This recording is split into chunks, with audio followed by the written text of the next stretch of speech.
together continuously in unity as a deliberate act before God. I want that to sink in. That is very, very, very important to the Lord. In your church, don't isolate yourself. As a racial designation or a group or a people, don't isolate yourself. Get involved. Reach out to people. Dwell with people. Speak with people. Pray with people. Engage with people. Let true unity.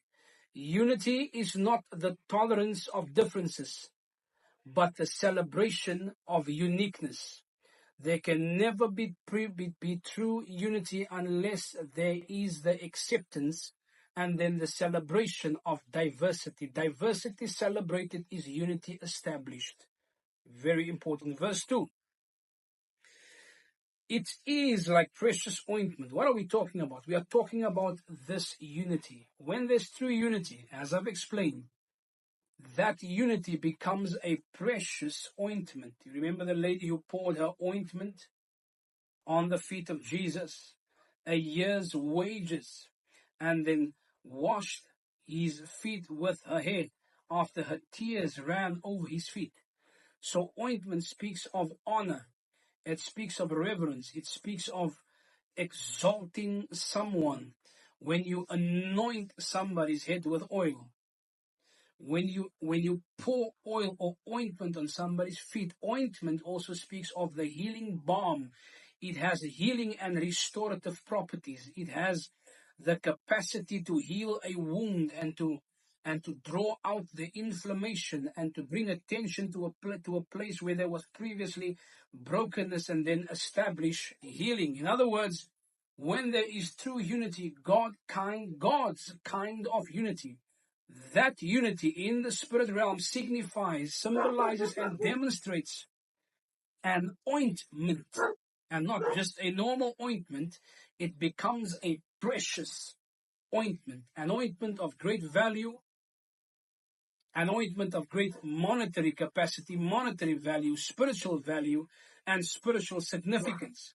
And that ointment, when we pour it out, when we apply it, it has healing properties. It has properties to restore. It has properties to empower. It has properties to heal. It has properties to bring people together in the mighty name of Jesus. And this precious ointment, beloved, I want you to listen to this. It is like precious ointment that we pour upon the head. Now, every organization has a head. The government has a head. The house has a head, who is the Father. The church has a head, who is the primary or functional or focal forefront leader, the pastor, the prophet, the apostle.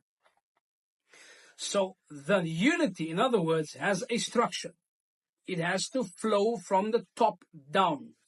Many times in governments, people complain because the workers do not understand each other, or the pastors will complain the members are fighting amongst each other, or his senior first tier, second tier, or third tier leaders, or first, second, or third generation leaders, or his two ICs of the leaders. They don't understand each other. There's no unity.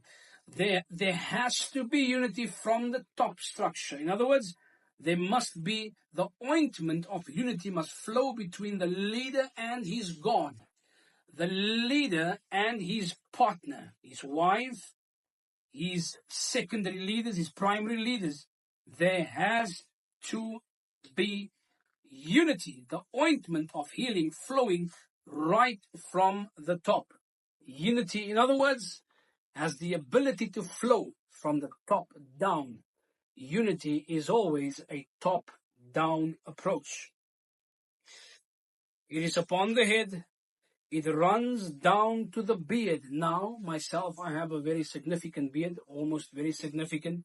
Many people have much bigger beards, but it's quite significant. So it is good for illustration. The oil or the ointment will get stuck in the beard, beloved. Even as Aaron's beard, it says, and it goes down. In other words, it has to linger with the identification of the head of the leader. It has to linger within the reflection of the leader. Of course, if it comes down to the head, it must run over the face, over the eyes, over the cheeks. So the glory of the Lord, the glory of unity must shine and radiate through the face of the top structure and the believers right on top of the organization, right on top, the face of the company, the face of the government, the face of the house, the face of the head, of the leader, of the top structure in your organization, church or house or family, must shine with the ointment, the precious ointment of unity. It must radiate out of him. When it goes down into the beard, it will get stuck in the beard and it will linger in the beard. The beard of a man is the pride of a man, is the adornment of his face, like as the head of hair on the head of a woman. And therefore, this ointment of unity should not just easily leave the top structure. It must infiltrate very deeply before it goes down over the body, over the lower parts, over the hands, over the body, over the feet, over the legs. It must saturate and permeate into the deepest part of the body, which is the structures of the organization. The middle management, the lower management, the entry-level officers, the ushers in the church, the deacons, the elders, the pastors, it must flow down to the bottom. It must linger, shine, and radiate on the head, on the face, and the beard. On the head talks about the thinking capacity, the one who gives direction, instruction, who casts vision. The unity must start there. The ointment must flow down. Beloved, eventually it will come to the hem of the garment or the skirts of the garment. That is where the oil will then collect, where the ointment will collect. It will become stronger. The beard of a man is the pride of a man, is the adornment of his face, like as the head of hair on the head of a woman. And therefore, this ointment of unity should not just easily leave the top structure. It must infiltrate very deeply before it goes down over the body, over the lower parts, over the hands, over the body, over the feet, over the legs. It must saturate and permeate into the deepest part of the body, which is the structures of the organization. The middle management, the lower management, the entry-level officers, the ushers in the church, the deacons, the elders, the pastors, it must flow down to the bottom. It must linger, shine, and radiate on the head, on the face, and the beard.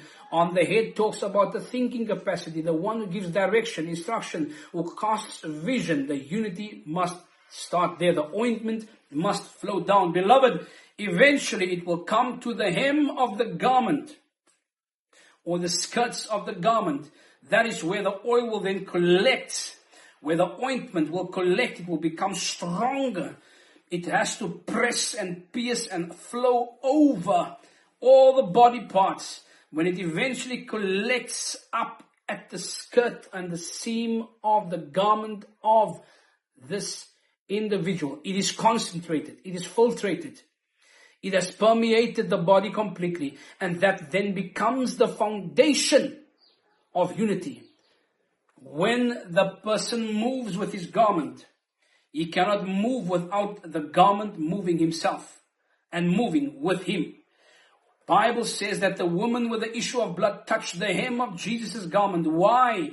Because that is the place where the oil and the ointment, the precious ointment of dwelling together in love and perfect unity, the pleasantness of Christ and the goodness of God, the unconditional love amongst brethren and sisters, where it is ultimately severely and very concentrated.